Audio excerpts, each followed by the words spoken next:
We could call this one Outsiders. So this really relates to just observations that I saw in Stockholm. So there was no beggars there, nobody begging for money. Why is that? Well, one answer to it could be in Stockholm, either through charities or maybe even the state ensures that there's housing for everybody. Or maybe part of the reason why there's no one begging is that Sweden is more advanced as a society in terms of abolishing physical cash, because, well, it's pretty difficult to beg if you don't have physical cash that you can spend in shops. You know, if shops stop accepting cash as a means of payment, it's very difficult for people who don't have bank accounts to buy things.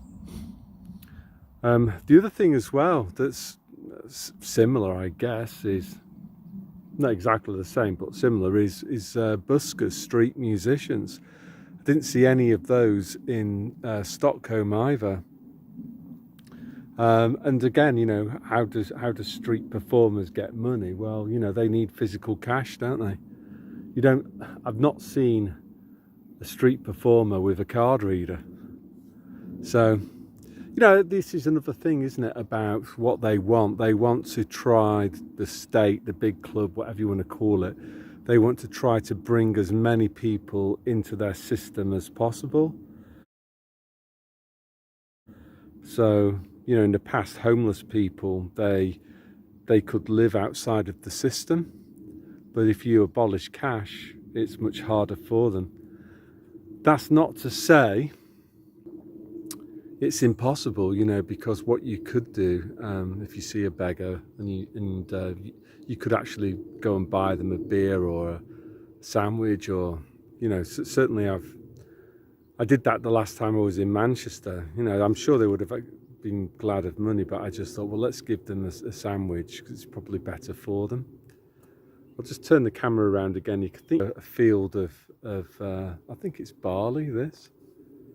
So already, you know, we're heading rapidly towards like harvest time here in Finland. Everything happens so fast because the growing season is so short. So,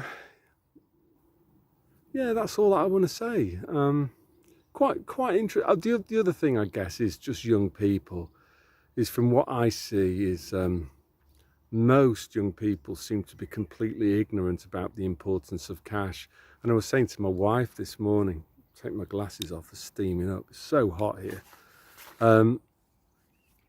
is that young people, they seem to be completely ignorant of the dangers of centralized digital currencies that can be used to control what you can and can't spend your money on. You know, if I look at my audience, it's quite old. I don't know, maybe think about, you know, as you know, I'm unmonetized. I'm not doing this for money. I don't make a cent from YouTube. I don't want to make any money from them. But you know, maybe consider trying to show these videos and videos like this to young people. Try to get them interested. My feeling is that they'll struggle to impose CBDCs and coupled up to a Chinese social credit score system for 10-20 years, because there's just too many of oldies like me who will just resist it. They can make whatever announcements they want, but people will resist it. The video that I did yesterday, I had a Swedish person say to me, look, you know, what you didn't mention is that there's plenty of opposition to this move towards digital in Sweden. So, and I guess the other thing that we must do is just, as I say, just keep on using cash, always, and talk to people about it, about the dangers of getting rid of the anonymity that's provided by cash.